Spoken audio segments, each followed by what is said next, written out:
வாங்க இன்றைக்கி புடலங்காய் கூட்டு பண்ண போகிறோம். அதுக்கு வந்து ஒரு புடலங்காய் எடுத்திருக்கேன் இந்த சைஸில். அதை வந்து நல்லா கட் பண்ணிவிட்டு மேலே கொஞ்சம் அப்படியே இது பண்ணிடலாம்.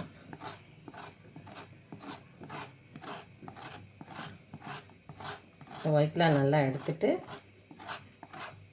பொடியை கட் பண்ணி வச்சிடுறேன். சும்மா மேலே கொஞ்சம் டஸ்ட் வாங்க பாதியாக அப்படி கட் பண்ணிவிட்டு மேலே கொஞ்சம் லைட்டாக இதெல்லாம் எடுத்துகிட்டு க்ளீன் பண்ணிவிட்டு மேலே இதை வந்து அப்படியே கையிலே எடுத்துடலாம். நல்லா க்ளீனாக இதெல்லாம் அப்படியே எடுத்துருவோம்.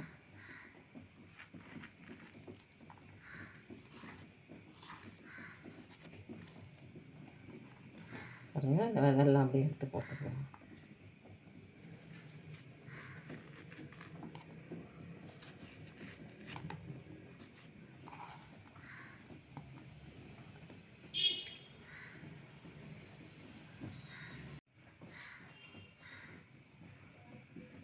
வாங்க அடுப்பில் கடாய் வச்சு எண்ணெய் போட்டுக்கலாம்.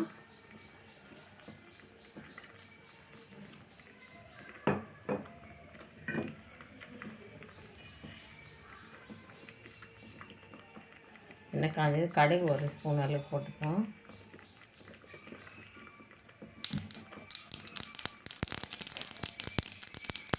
சீரகம் ஒரு 1/4 ஸ்பூன் அளவு போட்டுக்கலாம்.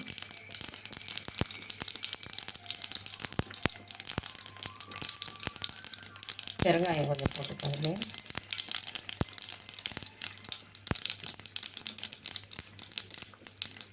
வெங்காயம் பொடியாக நறுக்கினது,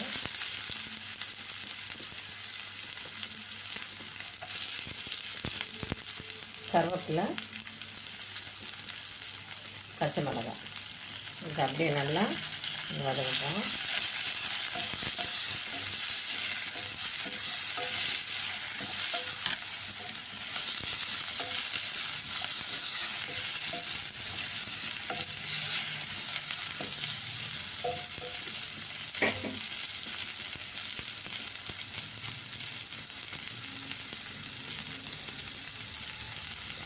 பொடியாக நறுக்கின புடலங்காயை அதில் அப்படியே எண்ணெயிலே போட்டுடலாம். வேகட்டும். வெங்காயத்தோடவே வதங்கிட்டோம். பாதி வெங்காயம் வதக்கிட்டு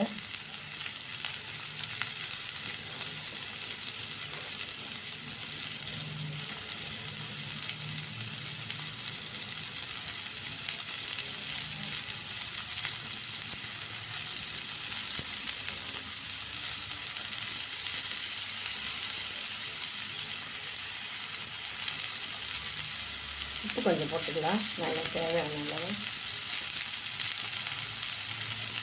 வதக்கிறதுக்காக.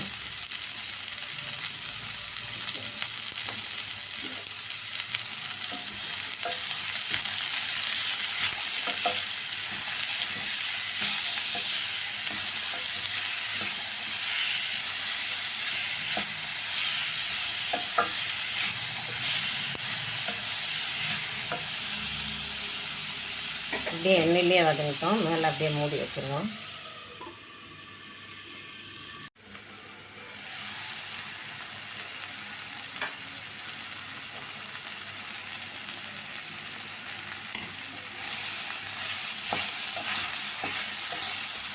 பாருங்கள், எண்ணெயிலே பாதி வந்துட்டுது.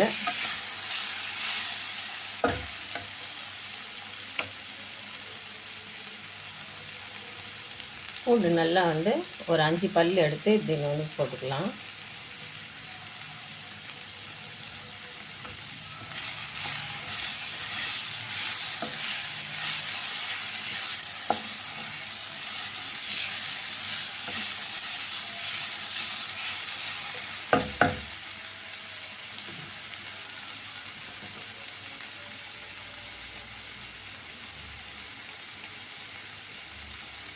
கொஞ்சம் மஞ்சத்தூள் போட்டுக்கணுங்க. மசாலா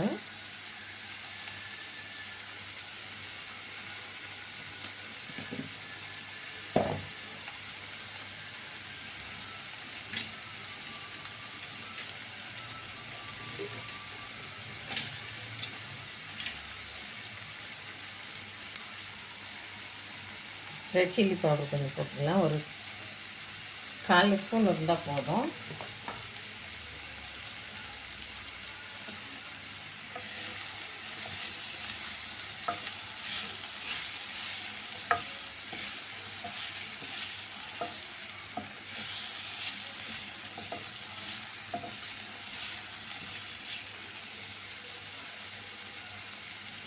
ஒரு பெரிய தக்காளி பொடியாக நறுக்கி போட்டுக்கலாம்.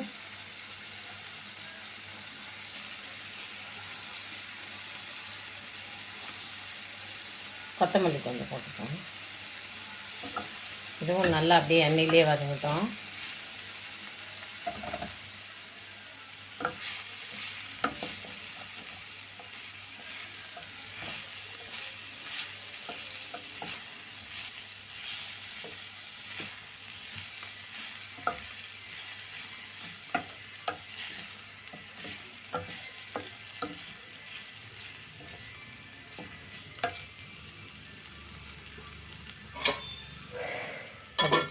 ஒரு நிமிஷம் அப்படியே இருக்கட்டும் தக்காளி வதங்கிறதுக்காக. கொஞ்சம் எண்ணெயில் அப்படி தக்காளி எல்லாம் வெந்துட்டுது. வந்து 1/2 டம்ளர் அளவுக்கு தண்ணி ஊற்றிக்கலாம். நல்லா புடலங்காய் வேகிறதுக்கு. கொஞ்சம் குழஞ்சி இருந்தால் தான் கூட்டுக்கு நல்லாயிருக்கும்.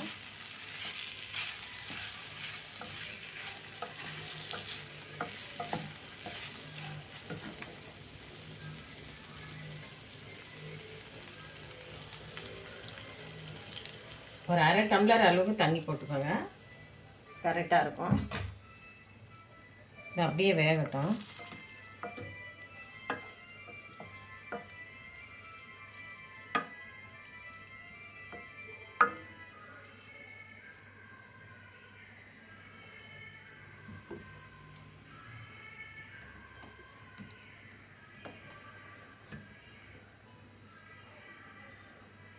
கடலைப்பருப்பு பாருங்கள், நல்லா அப்படி குழஞ்சி கொஞ்சம் நல்லா வேகட்டும். அப்போ தான் கொஞ்சம் டேஸ்ட் இருக்கும்.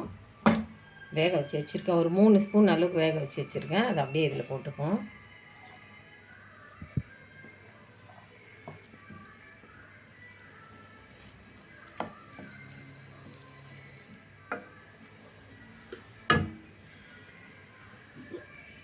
அப்படியே எல்லாம் ஒன்றா வேகட்டும்.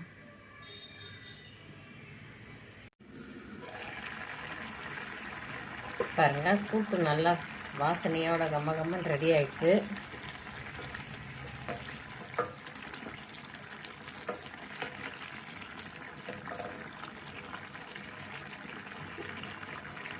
தேங்காய் நல்லா பொடியாக துருவி வச்சுட்டு அதை அப்படியே கொஞ்சம் மேலே போட்டுடுவோம்.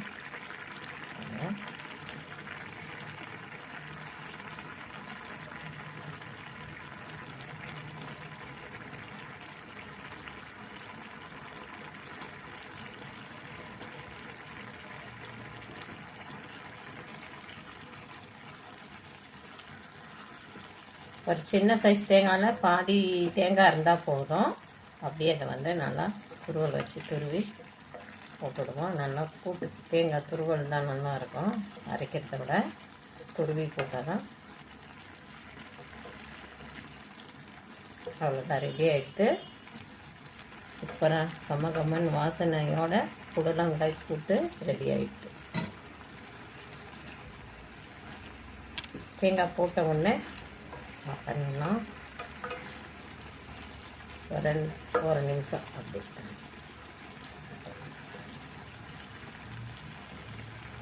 அப்புறம் புடலங்காய் கூட்டு ரெடி ஆகிடுது. இந்த மாதிரி ட்ரை பண்ணுங்கள், ரொம்ப டேஸ்டியாக இருக்கும், வாசனையாகவும் இருக்கும். இந்த வீடியோ பிடிச்சிருந்தால் லைக் பண்ணுங்கள், ஷேர் பண்ணுங்கள், சப்ஸ்கிரைப் பண்ணுங்கள், மறக்காமல் பெல் ஐக்கானை கிளிக் பண்ணுங்கள்.